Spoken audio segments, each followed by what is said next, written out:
First contact fallout. The 7 massive ships appeared with little warning.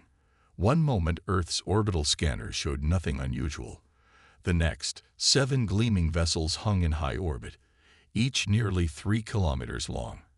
Their hulls reflected sunlight with an iridescent shimmer that made them look like enormous pearls suspended against the blackness of space.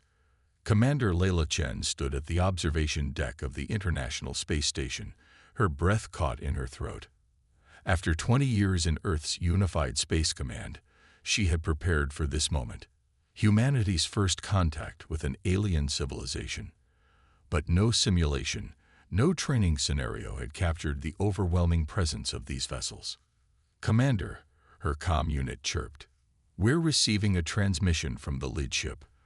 They're requesting to speak with Earth's leadership. Patch it through to the main diplomatic channel."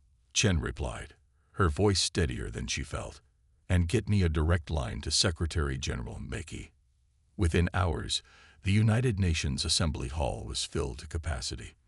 The air felt electric with tension as holographic projectors hummed to life at the center of the chamber. A tall, elegant figure materialized, humanoid in basic shape, but with 4 arms and skin that shifted through opalescent patterns of color. Its eyes were large, multifaceted orbs that seemed to take in everything at once. "People of Earth," the figure spoke, its voice translated through UN systems. "I am High Emissary Calix of the Galactic Consortium, a union of 87 spacefaring civilizations that maintain peace and prosperity throughout this sector of the galaxy." Secretary General Thabo Mbeki stepped forward. "On behalf of humanity, we welcome you to Earth and look forward to peaceful dialogue." Calix's skin rippled with blue patterns. "We have observed your civilization for some time. You have reached a technological threshold that qualifies you for consortium membership. This is a momentous occasion for your species." Commander Chen, seated with the military delegation, felt a prickle of unease. There was something rehearsed about the emissary's words, as though this were a speech given many times before. "We offer you protection, advanced technology, medical knowledge that will eliminate disease, and access to trade with all consortium worlds," Calix continued. "In return, we ask only for your compliance with consortium regulations and a modest resource contribution." The chamber erupted in excited murmurs. Chen leaned toward Admiral Yoshida beside her. "Protection from what?" she whispered. The negotiations continued for 3 days. Teams of Earth's best diplomats, scientists, and military strategists pored over the terms of membership. Chen was assigned to lead the security analysis team, reviewing the consortium's military requirements. What they found disturbed her deeply. On the final day, Chen requested an emergency meeting with Secretary General Mbeki before his scheduled response to the consortium. "Sir, we need to reject their offer," Chen said bluntly, placing a data tablet on the table. Mbeki frowned. "Commander, the scientific and medical benefits alone would transform our civilization overnight." "Yes, sir, but at what cost?" Chen pulled up the relevant section of the agreement. "All member species must dismantle 90% of their military capability. Space defense systems must be replaced with consortium-approved monitoring stations. All weapons research must cease immediately." She continued, "And there's more. The modest resource contribution amounts to 40% of our global mineral extraction and control of our orbital space. They'll have authority to veto any technology they deem destabilizing, which includes our quantum computing research, artificial intelligence development, and nuclear fusion programs." "This isn't partnership," Chen concluded. "It's subjugation dressed up as protection." Mbeki's expression darkened as he reviewed the analysis. Have other species accepted these terms? According to the data they shared, every contacted civilization has joined the consortium. They've never received a rejection. That afternoon, Secretary General Mbeki stood before the consortium emissary, flanked by representatives from Earth's nations. Commander Chen watched from the sidelines, her hand resting instinctively on her sidearm. "High Emissary Calix, we have carefully considered your generous offer," Mbeki began, his voice echoing through the silent chamber. Earth must respectfully decline membership under these terms. The emissary's skin flashed with patterns of red and black. For a moment, the translator remained silent, as if struggling to process the response. Decline. Calyx finally spoke. No species has ever declined consortium membership. We value our independence, Mbeki explained calmly. The restrictions your consortium demands are incompatible with our principles of self-determination. We remain open to negotiating alternative arrangements for peaceful interaction. The chamber filled with a high-pitched sound that the translators didn't convert. Calyx's forearms moved in agitated patterns. You misunderstand, the emissary said, its voice now hard-edged. Membership is not optional for spacefaring species within consortium territory. Your current technological trajectory presents security concerns that must be managed. Admiral Yoshida stepped forward. Are you threatening Earth, Emissary Calyx? Not at all, the alien replied smoothly. I am merely explaining reality. The consortium maintains galactic stability. Species that remain outside our protection often face difficulties, trade embargoes, resource shortages, occasionally, unfortunate accidents. Commander Chen moved closer to the Secretary General. Sir, she said quietly, I recommend we end this meeting immediately. Mbeki nodded subtly. Emissary Calyx, Earth's decision stands. We will take our chances outside your protection. This meeting is concluded. As Calyx's hologram disappeared, an uneasy silence fell over the assembly hall. Chen's comm unit buzzed with urgent alerts from Orbital Command. Sir, she reported to Mbeki, the consortium vessels are powering up their engines. For 5 tense minutes, the world watched as the 7 massive ships maneuvered in Earth orbit. Defense systems across the planet went to high alert, though everyone knew Earth's weapons would be virtually useless against such advanced technology. Then, without further communication, the consortium fleet accelerated away from Earth and vanished into faster-than-light travel. Secretary General Mbeki looked at Commander Chen. What happens now? Now, Chen replied grimly. We prepare. They'll be back, and I doubt they'll be as diplomatic next time. 2 weeks later, in a secure underground facility beneath the Rocky Mountains, military and scientific leaders from around the world gathered for an emergency summit. Commander Chen had been promoted to Director of Earth Defense Operations, tasked with coordinating humanity's response to the consortium threat. The satellite network detected unusual activity at the edge of our solar system. She reported to the assembled leaders. Something is being constructed just beyond Neptune's orbit. The main screen displayed grainy images of small vessels deploying what appeared to be a ring of satellites around the solar system. Based on the data we've gathered, we believe they're establishing a containment field, explained Dr. Isabella Reyes, head of Xenotechnology Analysis. Similar to a blockade, but more sophisticated, they're creating a barrier that will prevent our ships from developing or using faster-than-light technology. They're quarantining us, Secretary General Mbeki concluded. Chen nodded. Exactly. Standard procedure, according to the limited information we extracted from their database during negotiations. Isolate and pressure the non-compliant species until they reconsider membership. Admiral Yoshida leaned forward. How long do we have before the barrier is complete? 3 months, maybe 4, Rise answered. After that, we'll be effectively cut off from interstellar space. Then we have 3 months to find a solution, Chen said firmly. Humanity won't be caged.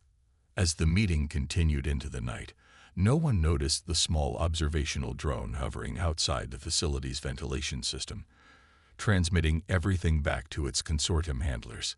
Defiance and innovation. 6 months after Earth's rejection of consortium membership, the situation had grown dire. The containment field around the solar system was fully operational, preventing any attempt at faster-than-light travel. Small consortium vessels patrolled the boundary, intercepting and destroying any human ships that ventured too close. In orbit around Mars, Dr. Marcus Okafor floated in the observation dome of the Eras research station, watching the red planet's sunset. As lead scientist for Project Pathfinder, he had been tasked with finding a way to overcome the consortium's technological advantage. Dr. Okafor, a voice called from the station's comm system. The test is ready. In the station's main laboratory, a team of scientists and engineers had assembled around a device salvaged from a damaged consortium drone. The drone had been recovered by a daring special operations team that had managed to disable one of the smaller patrol vessels. "This is our fourth attempt," Okafor reminded the team. "Let's hope the recalibration works this time." The device, a crystalline sphere with intricate circuitry running through it, was suspected to be a key component of the consortium's FTL drive system. Understanding it could be humanity's first step toward breaking the blockade. "Initiating quantum resonance scan," announced Dr. Maizong, the team's quantum physicist. "Power at 15%. The sphere began to glow with a soft blue light.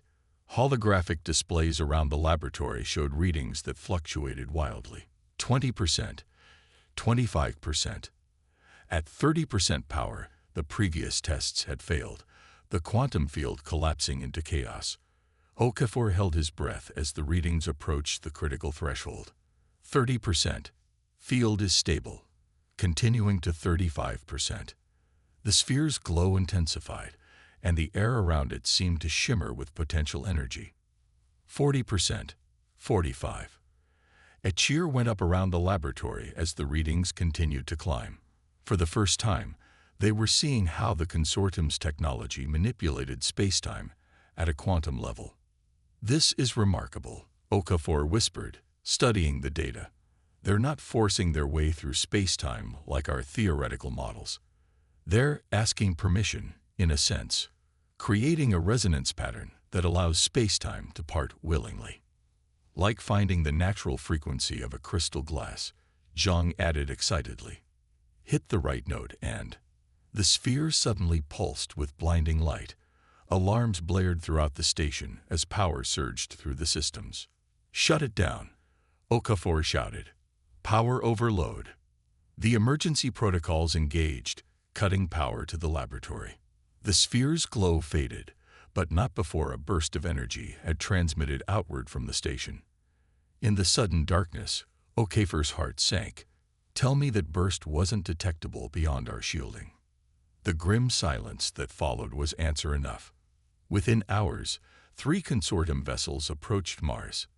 They made no communication attempts, simply opening fire on the Era's research station. The station's defenses, hastily upgraded with reverse-engineered consortium technology, managed to deflect the initial assault, but everyone knew they couldn't hold out for long. "Evacuation Protocol Alpha," Okafor ordered through the station-wide comm. "All personnel to escape pods. Take only essential research data." As the team scrambled to evacuate, Okafor made a crucial decision. Instead of heading for an escape pod, he rushed back to the laboratory and retrieved the crystalline sphere. "What are you doing?" Zhang demanded when she saw him. "We can't let them recover this," Okafor explained, securing the sphere in a specialized container. "We've learned too much to start over." They barely made it to the last escape pod before the station's defenses failed. As their pod hurtled toward the Martian surface, they watched the Era's research station erupt in a series of explosions. "They'll hunt for survivors," Zhang said quietly. Okafor nodded grimly. "Then we need to be gone before they start looking." The Martian Underground Network, a system of connected habitats and tunnels built in anticipation of consortium reprisals, welcomed the survivors. Deep beneath the red planet's surface, humanity had established a shadow research operation that the consortium's sensors couldn't penetrate. 3 weeks after the attack, Director Chen arrived from Earth via a stealth transport. In a secure chamber carved from Martian bedrock, Okafor presented their findings. "We've cracked the basic principles," he explained, indicating the crystalline sphere now connected to a complex array of human and reverse-engineered alien technology. "The consortium uses quantum entanglement at a scale we never thought possible. Their FTL system doesn't fight against spacetime. It works with it." "Can we replicate it?" Chen asked. Not exactly, Okafor admitted. Their material science is centuries beyond ours. But we found a workaround, a hybrid approach that combines their quantum manipulation techniques with our more brute force methods. He activated a holographic display showing a ship design unlike anything Earth had produced before. We call it the Pathfinder. Smaller than our usual vessels, but incorporating everything we've learned from the consortium technology. It won't have the range or speed of their ships, but it should be able to slip through the containment field. Chen studied the design. How soon can you build it? The prototype is already under construction in Habitat 7. 4 weeks until completion. And if it works? Chen pressed. What's the next step? Okafor exchanged glances with Zhang before answering. We've detected unusual transmissions from a star system approximately 12 light-years from Earth. The patterns don't match consortium communications. You think there are other non-member species out there? Chen concluded. It's possible. The consortium can't be the only power in the galaxy. If we can establish contact with others who've resisted them, we might find allies. Chen finished. Or at least trading partners not controlled by the consortium. The plan was set. The Pathfinder would attempt to breach the containment field and make contact with the mysterious signal source.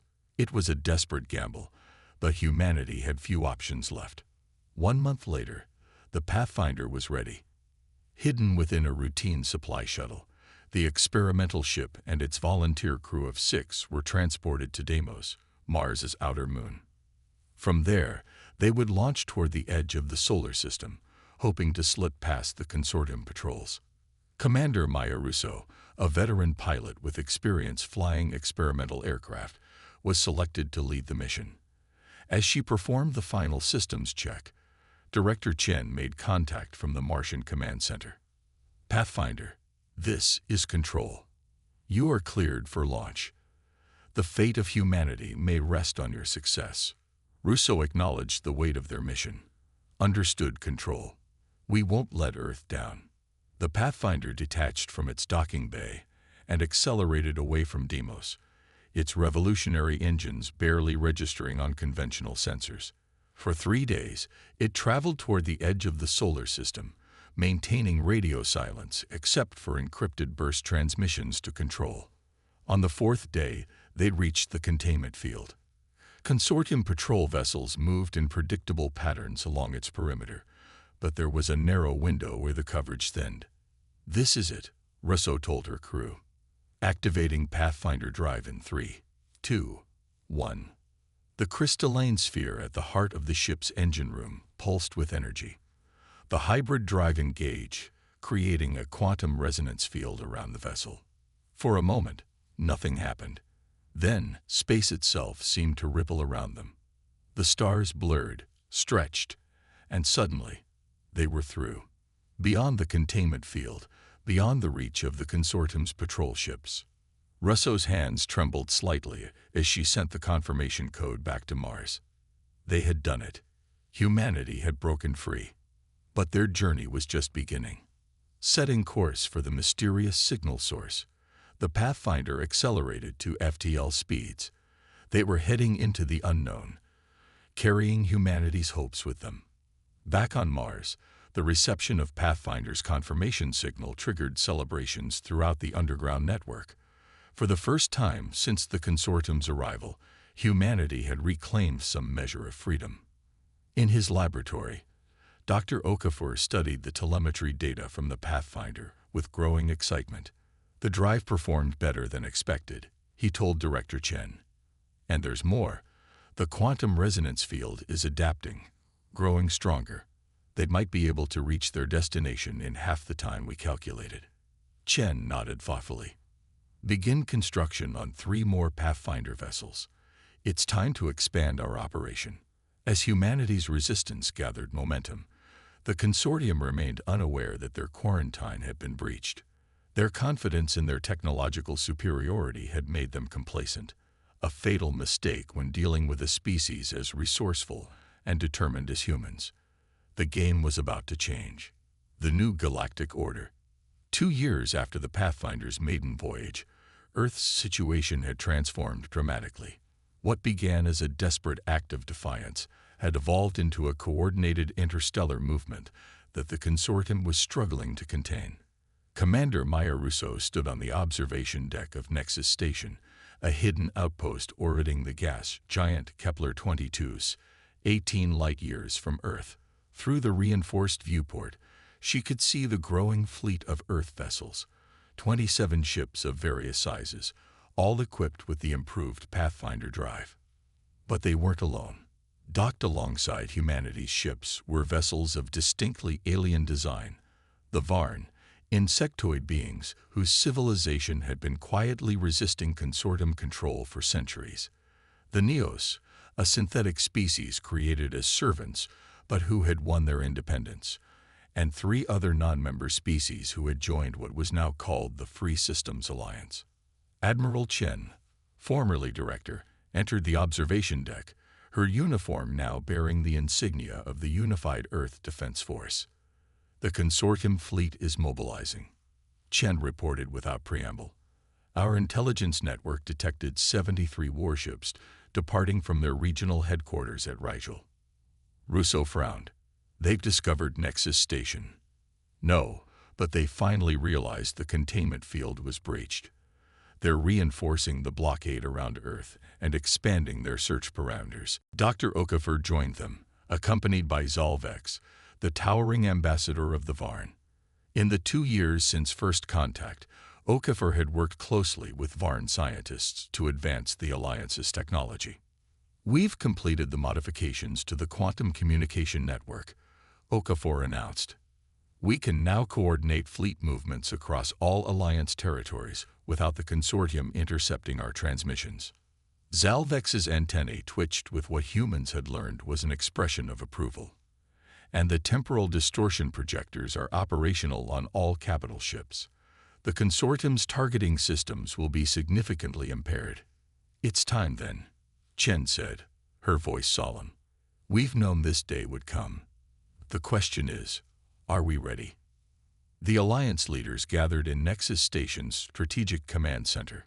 Representatives from all 6 member species sat around a holographic display showing the Milky Way galaxy, with consortium territories highlighted in red and Alliance safe zones in blue. The disparity was stark. The consortium controlled thousands of star systems, while the Alliance had secured barely 2 dozen. "We cannot match their numbers," admitted Kira Nomura, Earth's diplomatic representative. "But we don't need to. Our goal isn't conquest, it's freedom. The consortium's power relies on perceived invincibility," added Zalvex. "For 80,000 cycles, no species has successfully challenged their authority. They have grown complacent." Saren, leader of the Neos, spoke next. Their metallic voice resonated through the chamber. "Our advantage lies in adaptation. The consortium's technology has remained largely unchanged for millennia. They have no incentive to innovate when dominance is assured." Admiral Chen activated a tactical display showing Earth's solar system. "Operation Homecoming begins in 72 hours. While the main consortium fleet is searching for our outposts, a joint strike force will breach Earth's blockade." The plan was audacious but methodically designed. 3 Alliance battle groups would approach the solar system from different vectors, using the improved stealth technology developed with Varn assistance. Once in position, they would simultaneously attack the consortium blockade ships, creating openings for specialized teams to disable the containment field generators. Meanwhile, Earth's resistance forces would launch coordinated strikes against consortium monitoring stations on the Moon and Mars, preventing them from calling for reinforcements. "We're not just fighting for Earth," Chen reminded them. "We're fighting for a different vision of galactic society, one where membership in interstellar communities is by choice, not coercion." As the meeting concluded, Commander Russo found herself standing alone with Admiral Chen, looking out at the assembled fleet. "2 years ago, I thought the Pathfinder mission would be a one-way trip," Russo admitted. "I never imagined we'd find allies, let alone build all this." Chen smiled slightly. "Humanity has always excelled at turning impossible situations to our advantage. It's what the consortium never understood about us. The battle for Earth began exactly as planned, and then immediately deviated from all projections. The Alliance fleet arrived simultaneously at their designated coordinates, emerging from FTL with weapons charged. The consortium blockade ships, caught by surprise, scrambled to respond. For 8 crucial minutes, chaos reigned as the Alliance forces struck with precision and coordination that the consortium hadn't thought possible from a coalition of primitive species. But the consortium commanders adapted quickly. Instead of defending fixed positions, they executed an emergency protocol that Earth's intelligence hadn't anticipated, sacrificing 20% of their vessels in kamikaze runs against the largest Alliance ships, while the remainder regrouped into a defensive formation. From the bridge of the EDF Defiant, Admiral Chen watched as 2 Alliance cruisers erupted in flames. "They're more desperate than we thought," she observed grimly. "Adjust targeting priorities. Focus on their command vessels." The space above Earth became a battlefield unlike anything humanity had ever witnessed.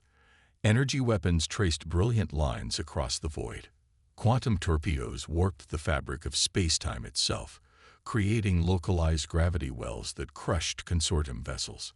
Temporal distortion fields made ships appear to skip forward and backward in time from the perspective of enemy targeting systems. On Earth itself, the population watched the battle through hastily distributed viewing devices. For 2 years, they had endured consortium occupation, their governments replaced by puppet administrations, their resources plundered. Now, they'd witnessed humanity fighting back alongside alien allies they had never seen before. The tide turned when the specialized strike teams succeeded in reaching 3 of the 5 containment field generators. The massive structures, positioned at strategic points around the solar system, began to explode in sequence. As each one failed, sections of the containment field collapsed, allowing more Alliance ships to enter the battle. Aboard the EDF Pathfinder, the original vessel now upgraded and serving as Russo's command ship, the crew cheered as the last generator exploded. "All ships, this is Commander Russo. The containment field is down. Commence Phase 3. Phase 3 was the most daring part of the operation. While the battle raged around Earth, a smaller force led by the Pathfinder would push toward the consortium regional headquarters at Rigel. Their mission, not to attack, but to broadcast. For 2 years, Alliance scientists had analyzed consortium communication networks, identifying vulnerabilities in their tightly controlled information system. Now they would exploit those vulnerabilities to share the truth with every consortium world simultaneously. The Pathfinder and its escort ships broke away from the main battle, accelerating to maximum FTL.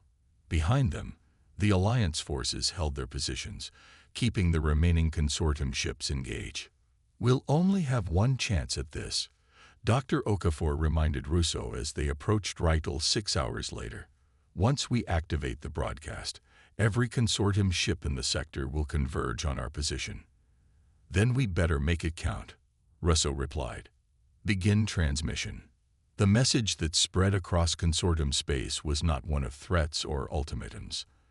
Instead, it was a simple presentation of facts that the consortium's leadership had suppressed for millennia. Evidence that the fabled galactic threats used to justify their control had been fabricated. Proof that technological advancement had been deliberately stunted to maintain their dominance. Testimony from dozens of species about the exploitation they had endured. Most powerfully, it showed the alternative, the Free Systems Alliance, where different species work together as equals, sharing knowledge and resources without coercion.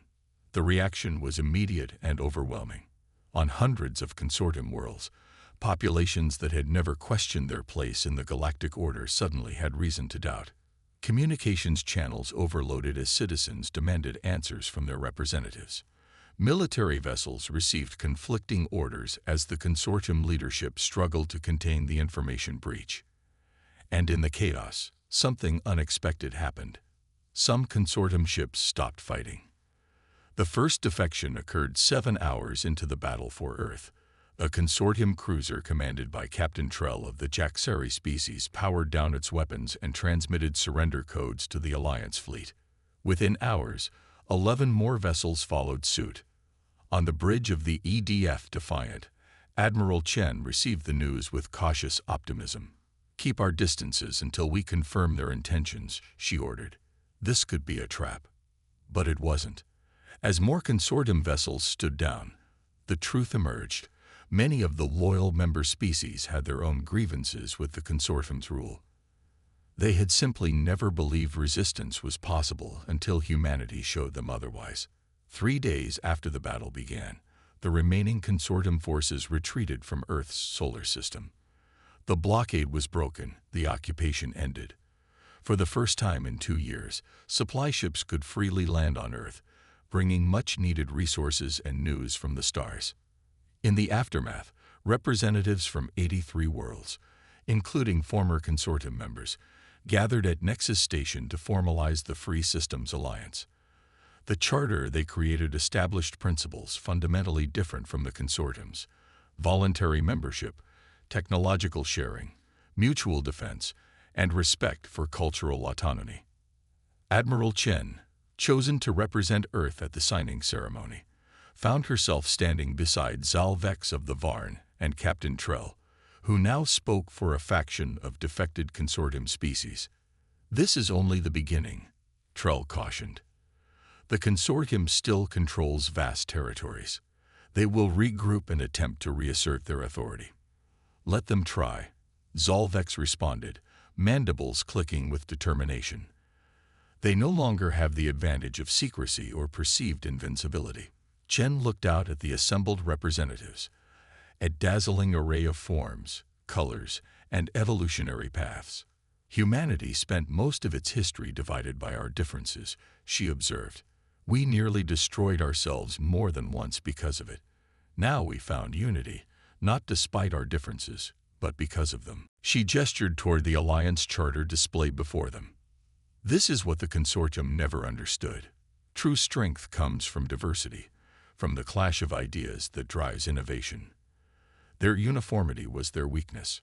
1 year later, Commander Rousseau stood on the bridge of the EF's Horizon, the first of Earth's new Explorer-class vessels.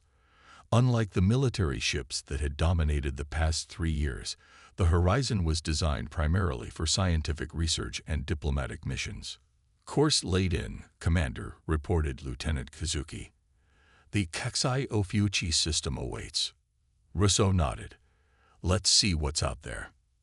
As the Horizon engaged its drive, leaving the bright blue curve of Earth behind, Rousseau reflected on the swift changes since humanity's first contact. They had faced subjugation and responded with ingenuity. They had been isolated and built connections across the stars. They had been threatened with extinction and instead catalyzed a galactic revolution. The universe, it turned out, was full of wonders and terrors in equal measure. But humanity, stubborn, creative, compassionate humanity, had earned its place among the stars not by conquest or submission, but by refusing to accept limitations imposed by others. As the stars stretched into streaks of light around the horizon, Rousseau smiled. The journey was just beginning.